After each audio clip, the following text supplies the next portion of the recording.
Estamos em uma série de mensagens, o milagre das 7 milhas.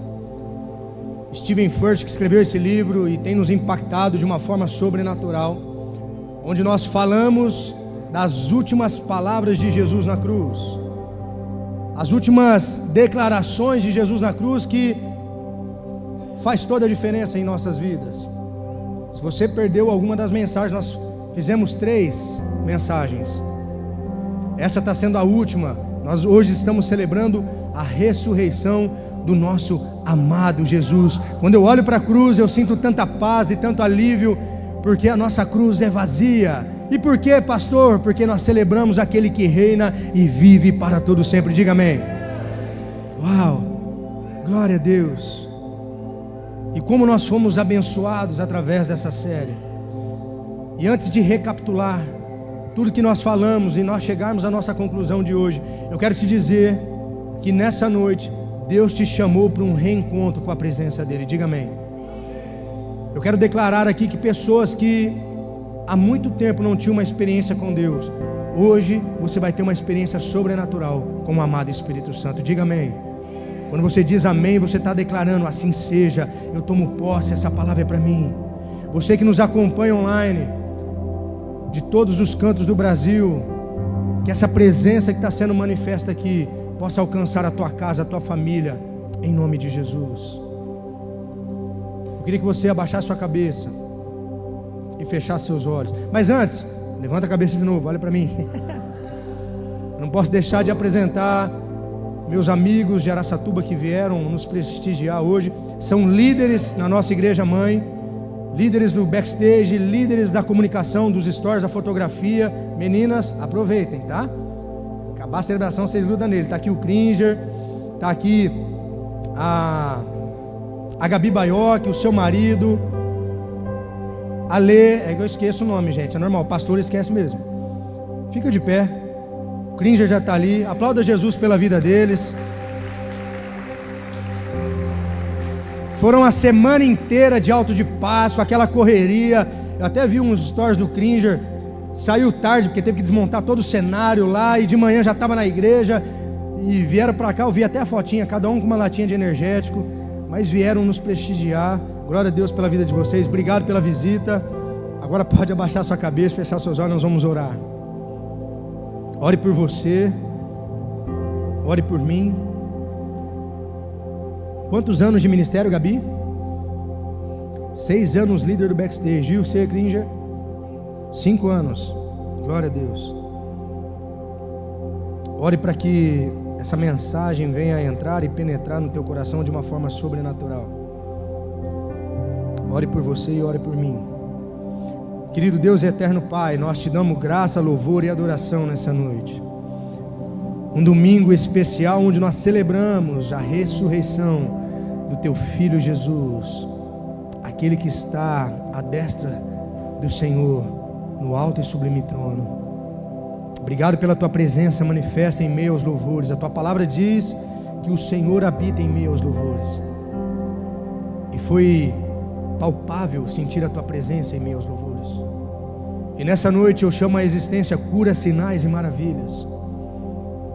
Hoje é dia de ressurreição de sonhos, projetos, planos.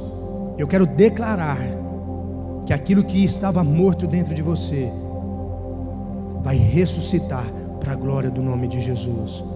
Querido Deus, esconda-me atrás da cruz de Cristo, importa que Ele cresça e eu diminua.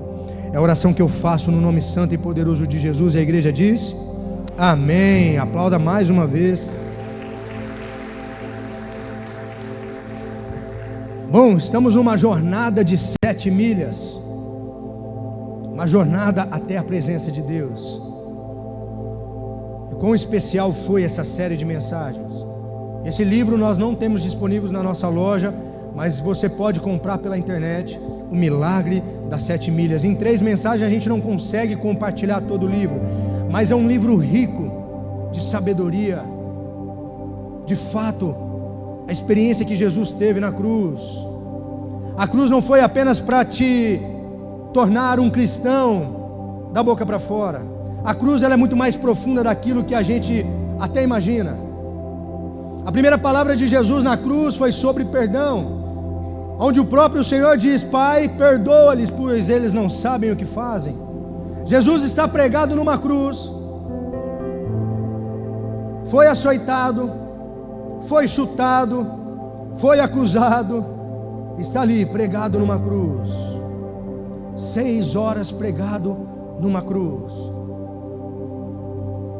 E aquelas pessoas que estão ali embaixo estão dizendo: crucificam, crucificam, ele é falso profeta.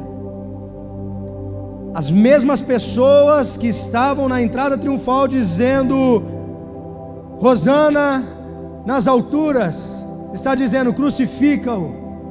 As mesmas pessoas que acompanharam as curas e sinais e maravilhas de Jesus eram os mesmos que estavam dizendo crucificam, crucificam. E Jesus olha e diz: Pai, perdoa-lhes, pois eles não sabem o que fazem. E você entendeu que você é perdoado por Jesus, independente do que você fez, das escolhas erradas que você fez. O sacrifício de Jesus na cruz, o sangue do Cordeiro puro na cruz, foi para que eu e você pudéssemos acessar esse perdão. Porque se não fosse o perdão do Senhor, eu e você estaríamos no vinagre, não estaríamos aqui. A segunda palavra de Jesus na cruz foi sobre salvação. Onde ele está ali na cruz, e tem 2 ladrões, um na esquerda e um na direita. Inclusive, né, é incrível que o da esquerda começa a caçoar de Jesus, começa a dizer: você não é o Filho de Deus, desce daí, salva-te mesmo e salva a gente também. Já o da direita olha e diz assim: provavelmente, eu acredito que enquanto aquele ladrão estava fazendo as suas malandragens pela rua, ele via Jesus, uma multidão, operando curas, sinais e maravilhas, ensinando sobre princípios e valores do reino, e ele reconhece que aquele homem, Jesus, não tinha pecado algum, não tinha acusação alguma para estar ali, e ele diz assim: Senhor, lembra-te de mim quando entrares no teu reino. E a resposta de Jesus naquele momento para aquele ladrão é: ainda hoje estarás comigo no paraíso. O que aquele ladrão fez, igreja, para inaugurar o paraíso?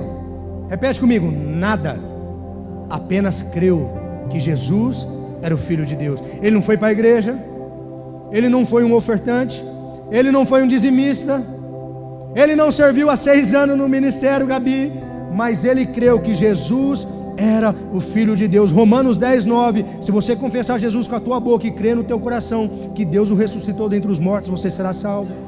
Você precisa crer. A salvação não é por obras para que ninguém se glorie, não é porque você é bonitinho de Jesus que você vai ser salvo, não.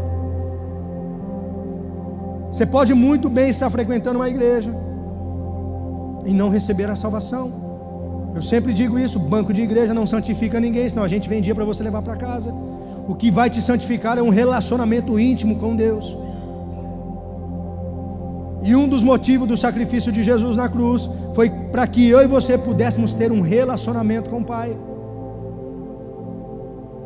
O plano original de Deus foi criar o homem para ter comunhão com Ele. Quando Deus cria Adão, Ele cria para ter uma comunhão. A Bíblia fala que sempre no final da tarde, Deus vinha para ter um tempo com Adão, para conversar, para ter comunhão, relacionamento.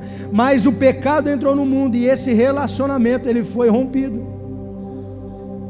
Mas Deus te ama tanto, deixa eu te dizer uma coisa: Deus te ama tanto e tem um desejo de se relacionar com você, que Ele enviou o seu Filho para morrer na cruz, para retornar um relacionamento com você. A palavra diz que o véu foi rasgado. Hoje eu e você temos livre acesso ao Pai. O plano original de Deus foi reconectar a criação com o Criador. Esse é o plano de Deus. E o sacrifício de Jesus faz parte disso. A terceira palavra de Jesus foi sobre relacionamento. Onde Ele está pregado na cruz, ali está Maria, sua mãe, o seu discípulo amado João, o único discípulo que ficou ali, que o resto deu no pé. Acho que não suportaria ver o que Jesus ia passar na cruz. Foram embora. E naquele momento ele olha para sua mãe e diz assim: esse é o seu filho. E ele olha para João e diz: essa é sua mãe. O que Jesus está dizendo ali é: ei, eu estou estabelecendo uma família na fé, que é a igreja. Nós somos uma família na fé, diga amém. Existe uma grande mentira de Satanás onde diz assim, talvez você já tenha ouvido isso: eu não preciso ir para a igreja para buscar a Deus, eu busco Deus na minha casa. Então anda sozinho. Não há poder no isolamento. Se Jesus ele é o cabeça da igreja e nós somos o corpo, se foi o próprio Jesus que estabeleceu a igreja, como assim não precisa de igreja para adorar a Jesus, para ter comunhão com os irmãos? Sim, se a sua família é perfeita, cuidado, não levanta a mão para o céu que um anjo vai te levar. Toda família tem problemas, inclusive nessa casa, começando pelo teu pastor que não é perfeito. Ah, pastor, eu já passei por umas 3 igrejas, eu fui machucado. Pode ser que você seja machucado aqui também, mas quem sai da igreja por pessoas não entrou por Jesus. Foca no teu propósito, foca naquilo que Deus tem para você. Pare de olhar para a direita, pare de olhar para a esquerda. Foca no que Deus te chamou para fazer. A Bíblia fala que a nossa vida é como a neblina, quando você vê já passou. E vai chegar o momento onde o Rei dos Reis, Senhor dos Senhores vai chegar para nos buscar, para nos resgatar. E o que você vai dizer para Ele? Senhor, eu tive medo, toma aqui o talento que você me deu. Ou você vai dizer assim: o Senhor me deu um talento, eu multipliquei, muitas almas foram ganhas para o Senhor através da minha vida, eu participei da tua obra, eu servi a casa de Deus, eu falei do teu amor, eu preguei as boas novas. Ele vai dizer assim: servo bom e fiel, entre e participe comigo do banquete.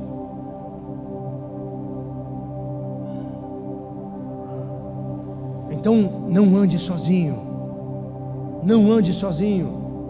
Nós somos uma família, estamos juntos. Ninguém anda sozinho. O próprio Jesus estabeleceu isso para nós. A quarta palavra foi uma palavra de abandono, onde o Senhor diz: Elohim, Elohim, lama sabachthani, meu Deus, por que me abandonastes? Como assim, pastor? Jesus estava se sentindo abandonado ali. Foi o único momento na história onde Jesus e Deus, o seu Pai, ia romper um relacionamento ali. Foi o único momento que ele ia se separar de Deus. Você não vê em nenhum momento na Bíblia Jesus chamando o seu Pai de Deus, sempre de Pai. Estou indo orar ao meu Pai, estou indo falar com o meu Pai. E é o único momento que ele chama o Pai de Deus, porque naquele momento, aonde ele toma o meu e o seu pecado, ele está sendo separado de Deus. Aquele que era filho, escuta o que eu vou te dizer, aquele que era filho, por um momento se tornou órfão, para que eu e você pudéssemos receber uma paternidade que é eterna. A aflição de Jesus era se separar da Trindade. Foi o único momento na história onde Jesus se separa do Pai. E por quê, pastor? Para que você nunca se sinta abandonado. Pastor, eu fui abandonado quando era criança. Eu sou fruto de um adultério, eu sou fruto de um abuso. Ei, você tem um Pai celestial que estabeleceu uma paternidade no teu coração. E se você entrou aqui nessa noite sem paternidade, hoje Deus vai estabelecer uma paternidade no teu coração. E a partir daí, você vai viver o que Ele tem para você. É incrível ver esse amor, que a palavra fala que o amor de Jesus na cruz foi um amor ágape. Um amor ágape é um amor incondicional, um amor sacrificial. Como pode amar dessa forma? Como pode? Como pode amar dessa forma? Belúcio, você daria a sua filha para morrer por mim? Vamos ser sinceros. Olha para a pessoa que está do seu lado, que você não conhece. Olha aí, só dá uma olhadinha de lado. Você daria a sua vida por essa pessoa que você não conhece? Eu, pastor, poderia sim dar a vida pela minha filha, pela minha esposa, porque nós nunca iremos alcançar esse amor. É um amor imensurável. E Deus amou tanto o mundo que deu o seu único filho, para todo que nele crê não pereça, mas tenha vida eterna. E hoje nós celebramos esse amor que nos alcançou. Se não fosse esse amor, eu nem estaria aqui pregando para vocês. A quinta palavra de Jesus foi sobre aflição. E quando nós lemos o texto que ele sente sede, a aflição de Jesus, é claro, 6 horas ali pendurado, provavelmente ele já estava desidratado. E ele sente sede, mas nós entendemos espiritualmente que a sede que Jesus tinha não era uma sede física, era uma sede de Deus, era uma sede de estar na presença de Deus. E é essa mesma sede que eu e você precisamos sentir. Ei, se você não tem sede de Deus, você precisa rever os seus conceitos de cristão, porque Ele é a fonte de águas vivas. E o próprio Jesus diz: quem beber da água que eu dou, nunca mais terá sede. O único que te criou sabe o que falta dentro de você. Às vezes nós buscamos saciar aquilo que falta dentro de nós em muitos lugares, mas nada preenche a não ser a presença de Jesus. Só Ele sabe o que falta dentro de você. Nós precisamos sentir essa sede por Deus. Jesus sentiu. Nas 3 primeiras milhas recebemos o perdão, a salvação e um relacionamento com Deus e sua família. Na 4ª e 5ª milha recebemos o alento, o conforto, o refrigério e a saciedade em Deus. As últimas 2 milhas falam sobre vitória e o caminho até a presença de Deus. Quantos estão comigo até aqui?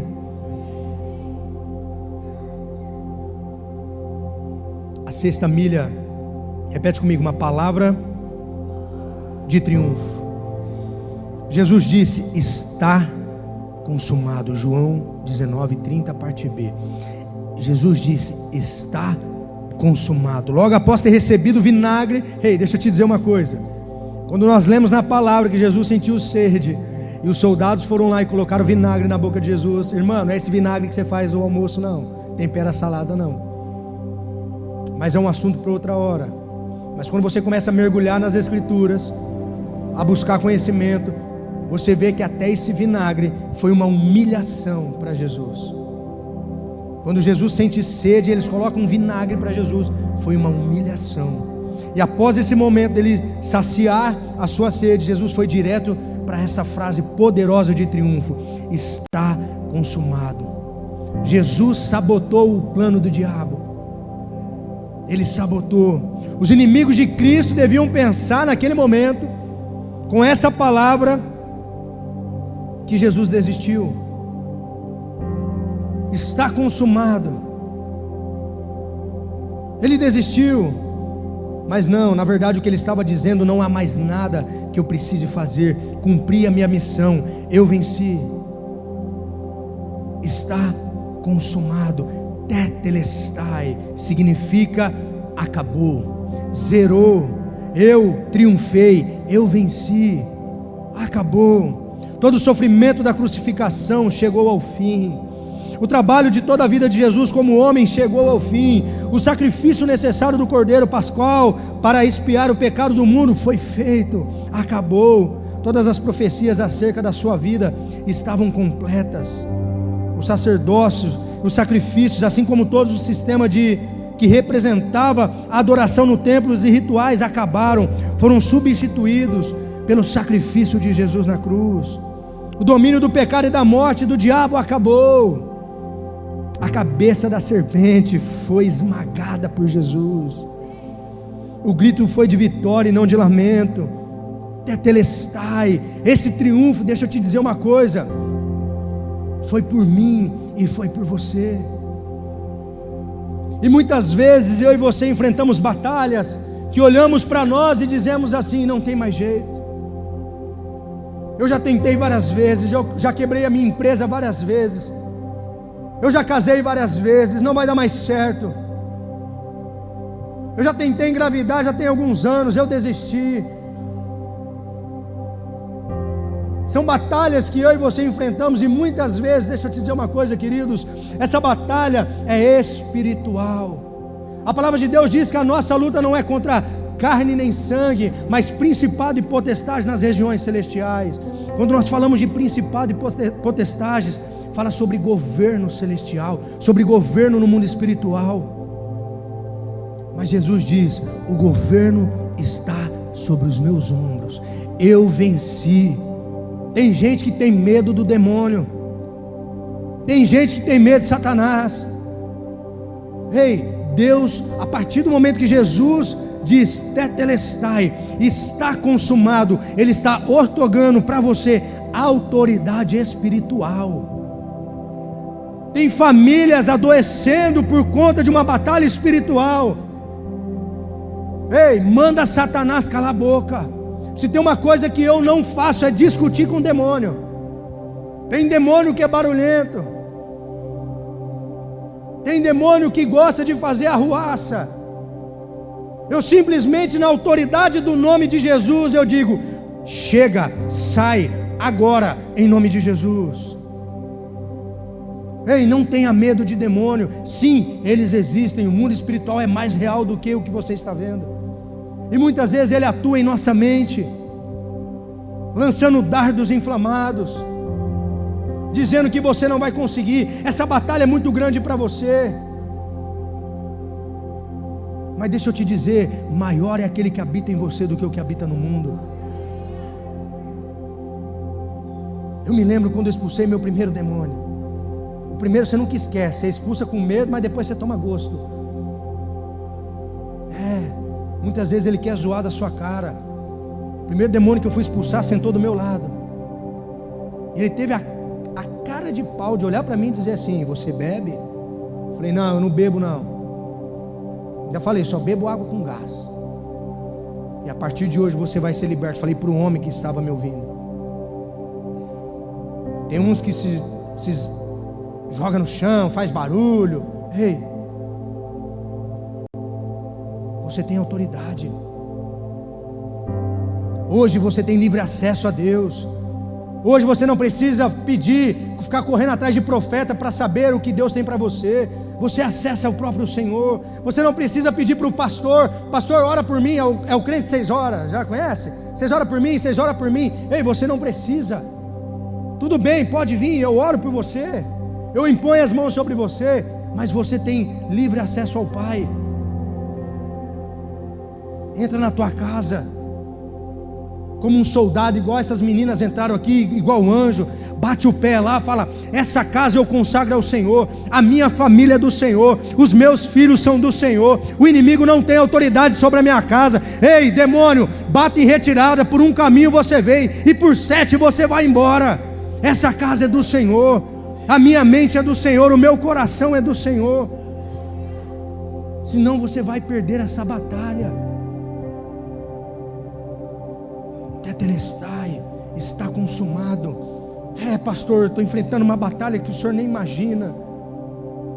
Mas Paulo diz em Coríntios, ele diz assim: essas batalhas que você está enfrentando, esses triunfos que você está enfrentando, essas aflições, essas leves e momentâneas aflições que você enfrenta, está gerando em você uma glória que é eterna e dura mais do que todas essas outras coisas. Ei, nós somos peregrinos numa terra distante. Você está aqui só de passagem. Mas esses sofrimentos leves e momentâneos que você está enfrentando, está gerando em você uma glória que é eterna. E um dia nós vamos estar na glória com Jesus, diga amém. Aí tem gente que fala assim: você está enfrentando luta é porque você está no pecado. Já ouviram isso? Essa é a teologia dos amigos de Jó. Os amigos de Jó falavam para ele assim: lindão, você está enfrentando o que está enfrentando porque você está no pecado, se arrependa. E para a teologia dos amigos de Jó, Deus deu uma palavra, disse assim para Jó: ora por esses amigos seus aí, porque a minha mão vai pesar sobre eles. É uma teologia equivocada. Se o próprio Jesus disse: nesse mundo tereis aflições, Ele não disse isso? Disse ou não disse, igreja? Mas o que Ele diz depois? Mas tem de bom ânimo, porque eu venci o mundo. Eu e você em Cristo Jesus somos mais do que vencedores. Independente do que passamos aqui na terra, somos mais do que vencedores. Precisamos entender que o triunfo de Jesus na cruz foi para nos dar liberdade. Jesus conhece a sua dor. Jesus sabe o que você enfrenta, porque Ele enfrentou também. Mas precisamos acessar a Ele. O triunfo foi completo, a vitória chegou, Tetelestai. Agora temos esperança para vencer todas as áreas da nossa jornada, por meio da fé em Jesus Cristo. Ele conquistou tudo, por mim e por você. Agora temos, Steve Furtick diz assim: quando estamos nos sentindo derrotados, temos que lembrar de que tudo ficará bem no final, por causa do triunfo de Jesus em acabar com o poder do pecado, da morte e do diabo. Ei, acabou, Tetelestai. Quando você ouve do pastor aqui, vai ficar tudo bem, Deus está no controle, está tudo bem com a sua alma, relaxa. Pastor, você não sabe o que eu estou enfrentando, você não conhece a minha história. Ei, mas eu sei o Deus que eu sirvo, e é o Deus da sua história. Foi Ele quem escreveu a tua história. A palavra fala que Ele não está a par das lágrimas que caem do teu rosto. Acaso Ele não recolhe cada uma delas em seu ódio? A palavra fala. Ei, Deus conhece cada lágrima que você derrama. Pastor, mas essa palavra não é para mim não, estou vivendo minha melhor fase. Tudo bem, mas não é profetizando. Uma hora a sua lágrima vai cair, uma hora você vai se sentir assim, uma hora a batalha vai chegar. Mas entenda, não tem a ver com o nível do seu sofrimento, mas tem a ver com aquilo que Ele proporcionou para você após esse mundo que nós estamos vivendo, que é a eternidade. Tem algo poderoso preparado para nós. A palavra fala que para onde nós iremos não haverá mais tristeza, não haverá mais choro, não haverá mais dor. Tem um lugar incrível te esperando. Eu me lembro que nos últimos dias da minha mãe, num leito de hospital, eu estava num culto pela manhã, e o pastor Eliezer, um pastor já mais velho da nossa igreja, não é profético, acabou o culto das 8, o culto das 10, ele parou e falou assim: vem aqui, o Senhor disse que está esperando a tua mãe para um lugar tão lindo, e ele falou com essas palavras, tão lindo, mas tão lindo, que ela não vai sentir mais dor, ela não vai mais sofrer. Só que tem um porém, ela não quer ir, ela quer ficar por conta de você. Minha mãe tinha um amor muito grande por mim. Então você, olha o que ele disse para mim: Gabi, você vai ter que sair daqui e ir lá falar para sua mãe, entregar o espírito dela para o Senhor. Imagina eu como filho ter que chegar na minha mãe e dizer para ela: mãe, numa linguagem contemporânea dos dias de hoje, morre. Eu lembro que eu cheguei em casa e disse para minha esposa assim: amor, eu estou em transe, eu não sei o que fazer. Mas foi questão de minutos, onde eu fui tomado por uma autoridade no espírito. Eu fui para aquele hospital, não era nem horário de visita, ela estava com bomba de oxigênio, entubada. Eu tive que entrar no leito de hospital, abraçar a cabeça dela, e quando eu falei essas palavras para ela, a lágrima dela desceu. Eu disse assim: entrega o teu espírito ao Senhor, pois Ele está te esperando. E ela adoeceu ali. E é para esse lugar onde eu e você um dia estaremos, diga amém, por conta do triunfo de Jesus na cruz. Precisamos mergulhar nesse entendimento do que é a cruz do Calvário, o sacrifício de Jesus. Pense agora nas possíveis derrotas da sua vida, aquelas pequenas áreas que você não se sente forte ou capaz de vencer. Pensa aí, talvez um pecado, aquele pecado de estimação, que você não consegue largar ele. Reatar um relacionamento com seu cônjuge, vencer uma luta com seus filhos, vencer um diagnóstico médico. Talvez você recebeu um diagnóstico médico e dentro do teu coração você já desistiu de viver. Mas para toda palavra contrária que é liberada sobre você, existe uma promessa de Deus. Isso que você precisa entender. Ele é o médico dos médicos, Ele é que dá a última palavra. Qual luta você acha que é impossível para você? Jesus triunfou na cruz, e você pode todas as coisas naquele que te fortalece. Repete comigo: eu posso todas as coisas em Jesus que me fortalece.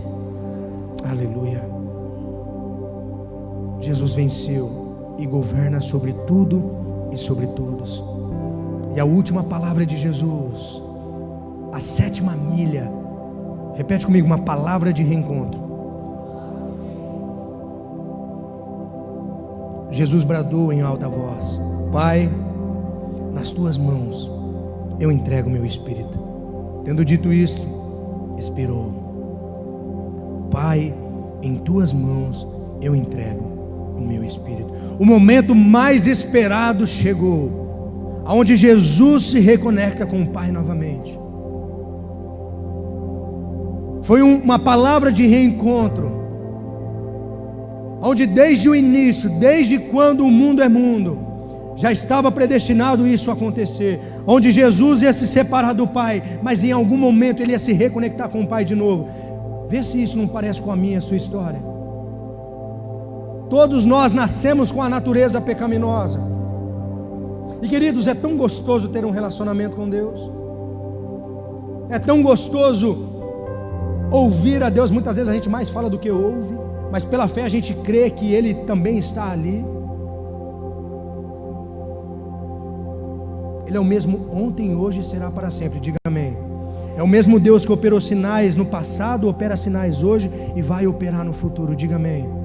Eu quero que você feche seus olhos agora. Se você está sentindo alguma dor, se você tem alguma enfermidade, coloca a mão sobre a sua dor agora. Eu sinto em orar por cura, porque a palavra diz que pelas pisaduras de Jesus na cruz nós fomos sarados, curados. Eu declaro sobre você agora a cura, sobre essa dor, sobre essa incomodação, sobre essa enfermidade, no nome santo e poderoso de Jesus. Se você crê, diga amém. O momento mais esperado chegou. Jesus se reencontra com o Pai. Após 6 horas na cruz, havia chegado o momento de Jesus reunir-se ao Pai. Suas últimas palavras foram uma citação de cumprimento do Salmo 31. Salmo 31:5 diz assim: nas tuas mãos entrego o meu espírito, resgata-me, Senhor, Deus da verdade. Tudo foi realizado com soberania, total rendição. Jesus sabia que estava voltando para um reencontro com o Pai. João 13:3, Jesus sabia que o Pai lhe dera autoridade sobre todas as coisas, e que viera de Deus e voltaria para Deus. Jesus sabia. Tem gente que fala assim: tadinho de Jesus, foi obrigado a entregar o Espírito dele. Tadinho de Jesus, sofreu tanto. Ei, ele não foi pego de surpresa. Olha que incrível, olha essa revelação, que incrível. Jesus trabalhou a vida inteira com aquilo que um dia ia crucificá-lo. Olha só que doidura. Imagina você trabalhar a sua vida inteira com aquilo que um dia ia tirar a sua vida. Ele trabalhou a vida inteira com aquilo que um dia ia ser sacrificado. Jesus sabia. Jesus sabia, por isso que quando ele está no barco com os discípulos dormindo, e a tempestade daquele jeito, e os discípulos todos desesperados: nós vamos morrer. E o Senhor está dormindo, ele acorda, fica imaginando, dando uma espreguiçada, o negócio girando em volta dele. Eu tenho comigo que Jesus naquele momento Vocês não sabem de nada, inocente. Não é aqui que eu vou morrer. Não é aqui. Vocês não estão entendendo nada. E os discípulos achando que ali era o final. Ei, não era o final. Não era. O povo na época, quando via Jesus operando o seu ministério, sinais, curas, maravilhas, eles pensaram assim: ei, nós precisamos parar esse homem, ele vai causar uma revolução. Eles acharam que a cruz, eles acharam que matar Jesus ia acabar com a revolução. Mas deixa eu dizer uma coisa, a cruz foi o início dela. A revolução começa a partir da cruz, porque no momento onde eles sacrificam Jesus, eles pensam assim: acabou, agora nós paramos ele. Mas eles não entenderam nada. Ali começou tudo. Ali foi o início da revolução. Eles acharam que matando Jesus ia parar. Ei, olha o que nós estamos vivendo como igreja. Pastor, mas sei não. Olha o mundo como está lá fora. O mundo só está do jeito que está porque eu e você negligenciamos o nosso papel de cristão lá fora, ocupando as esferas da sociedade lá fora como cristão. Porque não adianta nada você só falar que é cristão, postar no seu Instagram, está lá na sua bio, filho de Deus, cristão, aí a sua vida é toda torta. Não faz sentido. Não faz sentido o sacrifício de Jesus apenas para você dizer que é cristão. Cadê você lá fora fazendo a diferença? Se posicionando como filho de Deus.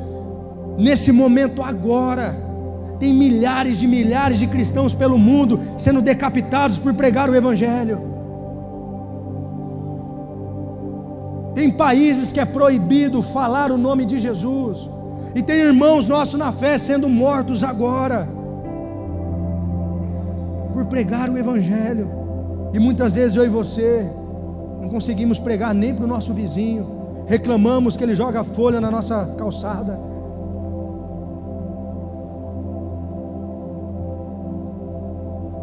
O inferno só prevalece quando a igreja retrocede. Mas essa cidade de Penápolis vai ser uma terra de avivamento.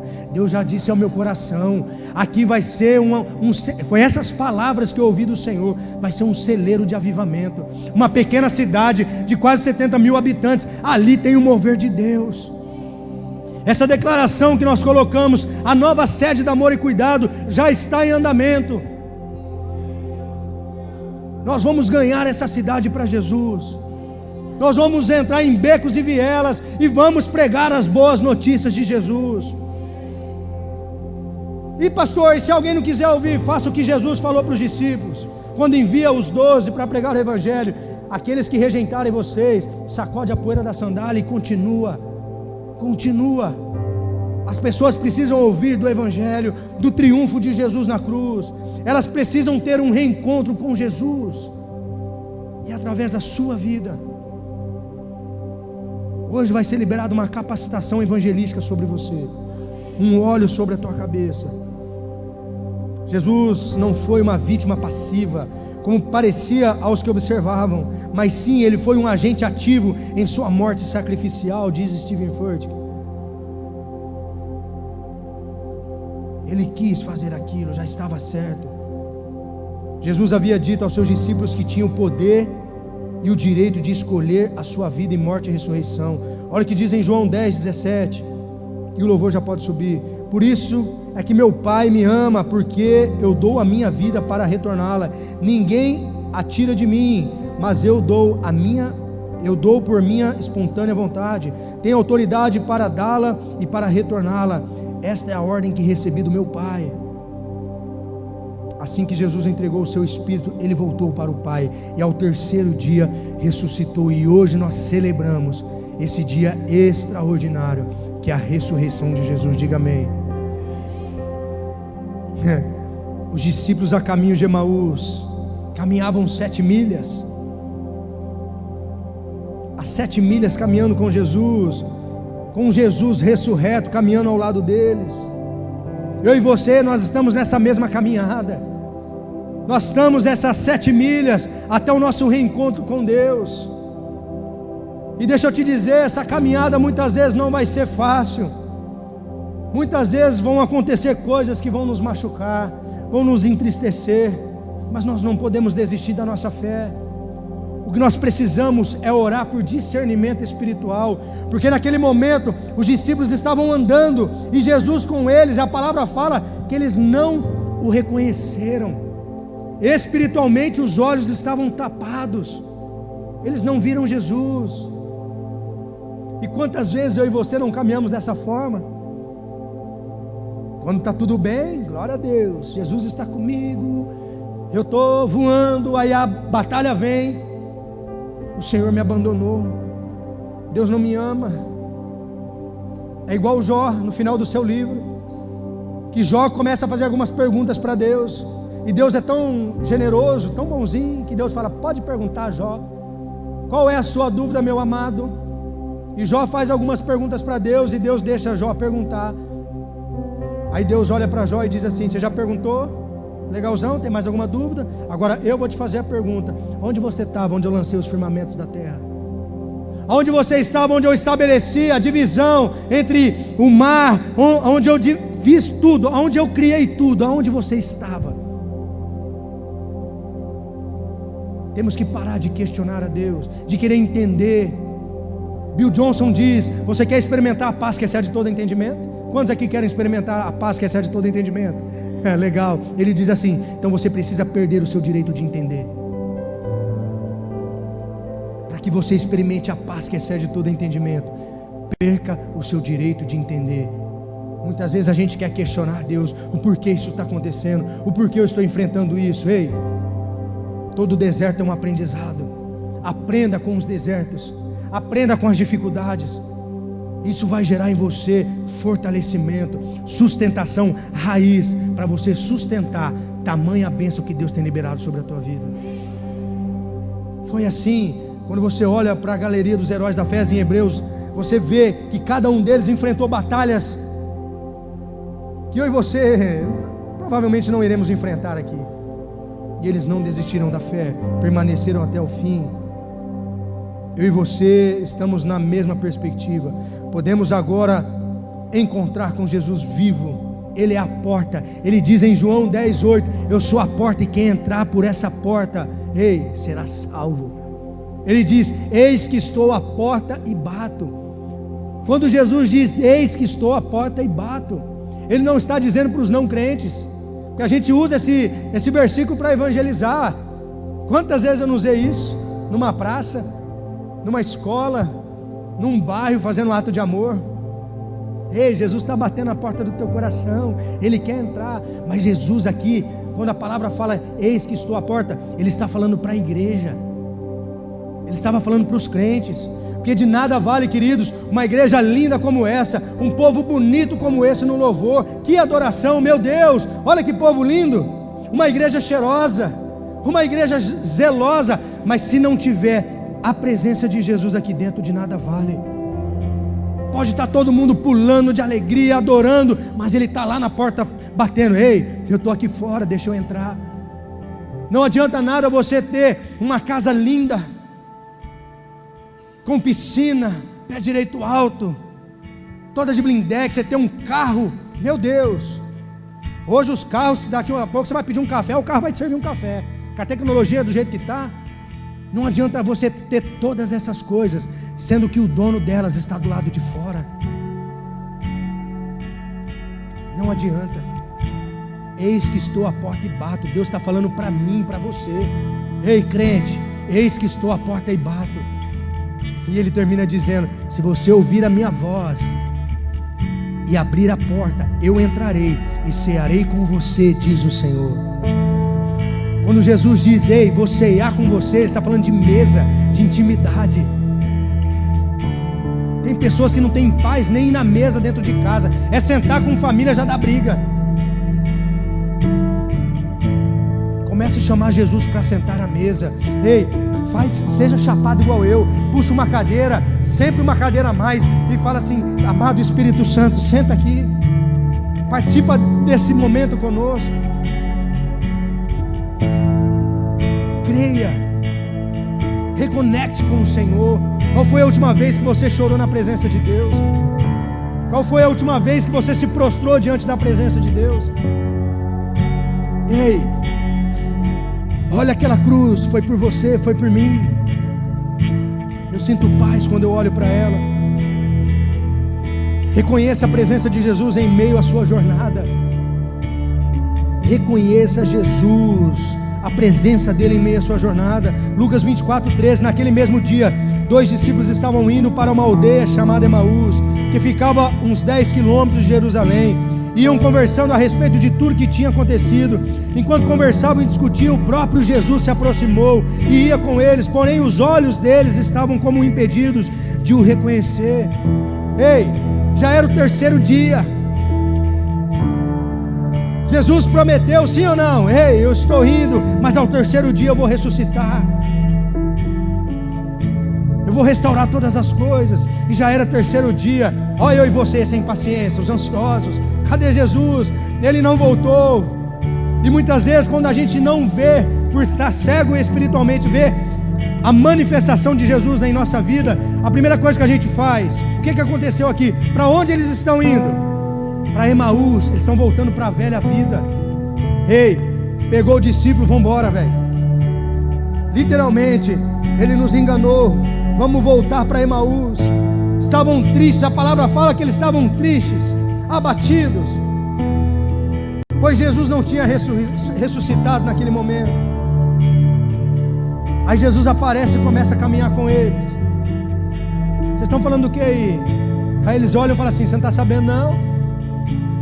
Você é o único que não estava em Jerusalém, não sabia de Jesus, o Nazareno, que operou curas, sinais e maravilhas, disse que morreria e ressuscitaria ao 3º dia. É sobre ele que nós estamos assim. Ei, está falando para Jesus. Em outras palavras, Jesus está ouvindo deles assim: ei, ele é um charlatão, era mentira, nós fomos enganados. Jesus então começa a ensiná-los sobre as profecias do Antigo Testamento, sobre as profecias dos profetas acerca de Jesus. A palavra fala que naquele momento onde Jesus falava, algo queimava dentro deles. Eles não sabiam o que eram. E quando chega perto da casa desses discípulos, ei, aqueles discípulos não eram dos 12 apóstolos, mas com certeza estava com Jesus em vários milagres que Jesus operou, até na multiplicação dos 5 pães e 2 peixes. Você acha que só os 12 distribuiu para toda aquela multidão? Ele estava junto, ele ajudou a distribuir, ele viu os milagres de Jesus e estava ali chateado. Sou eu e você, esses discípulos que muitas vezes nós não enxergamos. A Bíblia diz que homens espirituais discernem coisas espirituais.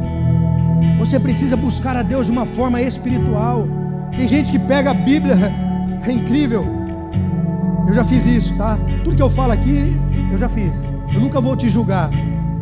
Senta na mesa, eu fiz muito tempo lá atrás. Você senta assim, você faz assim, ó. Vamos ver o que Deus vai falar para mim.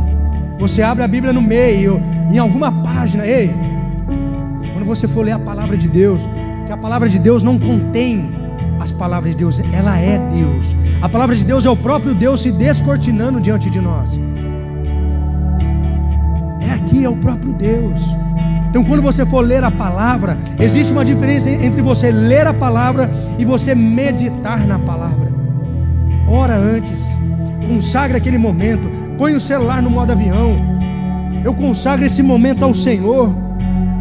Aí você pede para o Espírito Santo, que é aquele que vai te revelar Jesus na palavra. Espírito Santo de Deus, me traga a revelação da tua palavra. Eu quero conhecer Jesus na tua palavra. Você nunca vai ler a Bíblia da mesma forma. Pode anotar o que eu estou te falando. Reserve um tempo, mergulhe na palavra, no entendimento da palavra. Isso vai te fortalecer. Tem crente que nunca abriu a Bíblia. Meu Deus. Senão você nunca vai discernir Jesus caminhando com você. Jesus perguntou, Lucas 24:17, Ele lhes perguntou: sobre o que vocês estão discutindo enquanto caminham? E eles pararam com o rosto entristecidos.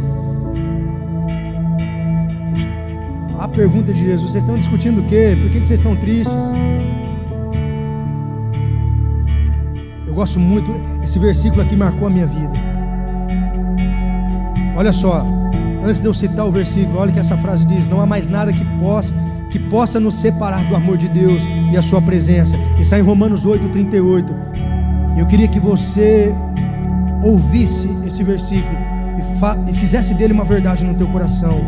E diz assim: pois estou convencido de que nem a morte, nem a vida, nem anjos, nem demônios, nem o presente, nem o futuro, nem quaisquer poderes, nem altura e nem profundidade, nem qualquer outra coisa na criação será capaz de nos separar do amor de Deus que está em Cristo Jesus, o nosso Senhor. Nada pode separar o amor de Deus sobre a tua vida que está em Cristo Jesus. Nada, nada, nenhuma rejeição, nenhum abandono, nenhuma palavra contrária, nada pode separar o amor de Deus sobre a tua vida que está em Cristo Jesus. Tá, pastor, e o que eu preciso fazer? Entregar a sua vida para Jesus, entregar o controle da sua vida para Jesus, falar: Senhor, eu entrego. Minha esposa mencionou: vinde a mim aqueles que estão cansados e sobrecarregados, e eu vos aliviarei, diz o Senhor. Está cansado? Está sobrecarregado? Hoje é um dia de reencontro. Se coloque em pé. Meu Deus, meu Deus.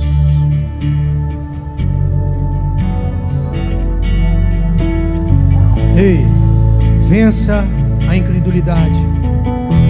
Lucas 24:25 diz assim: então ele lhes disse: como vocês são insensatos e demoram para crer em tudo que os profetas disseram.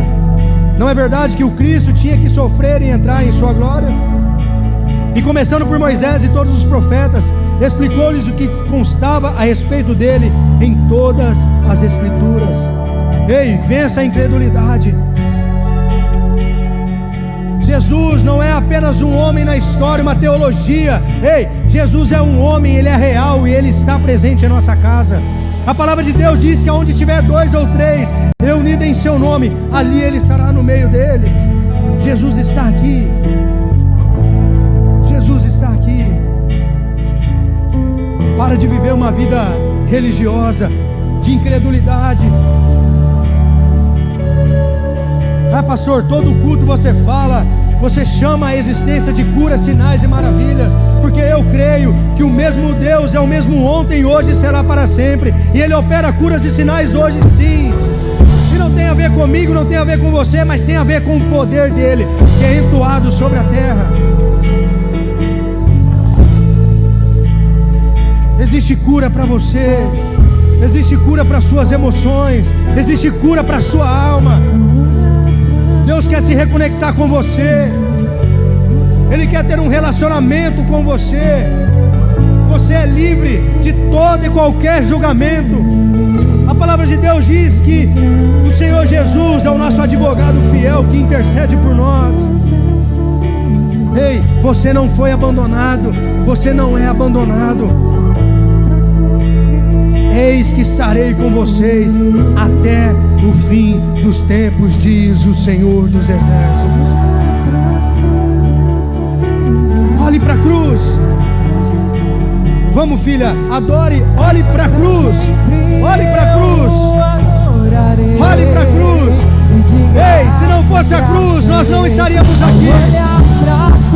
Ei, você é livre em Jesus. Olhar para Jesus, tenho vida.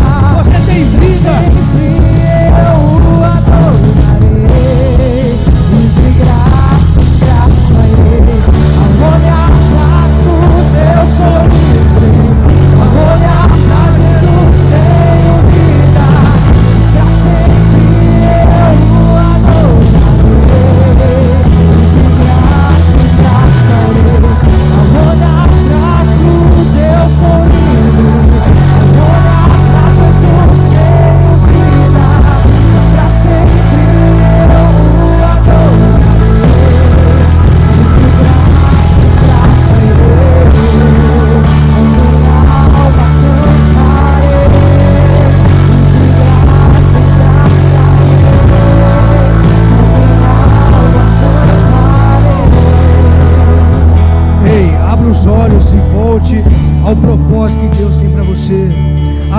seus olhos e volte ao propósito que Deus tem para você. Essa frase vai marcar você, marcou eu nessa manhã. Steve Furtick diz assim: o que realmente importa no céu é quem está lá. Nosso destino final não é um lugar, mas uma pessoa. Meu Deus, eu vou repetir: o que realmente importa no céu é quem está lá. Nosso destino final não é um lugar, mas é uma pessoa. E um dia nós estaremos junto com Jesus. Diga amém.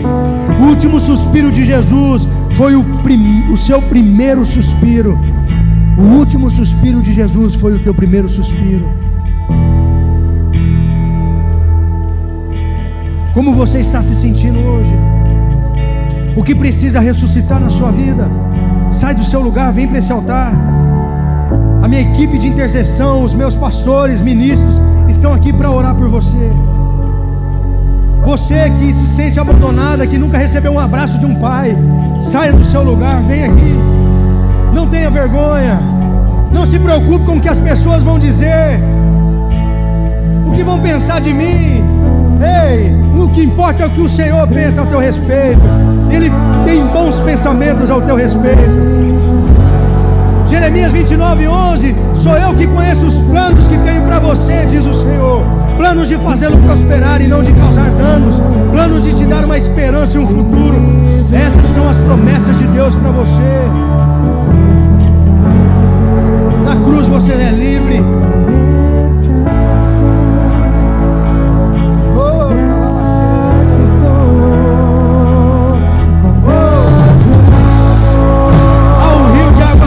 Sobre esse lugar,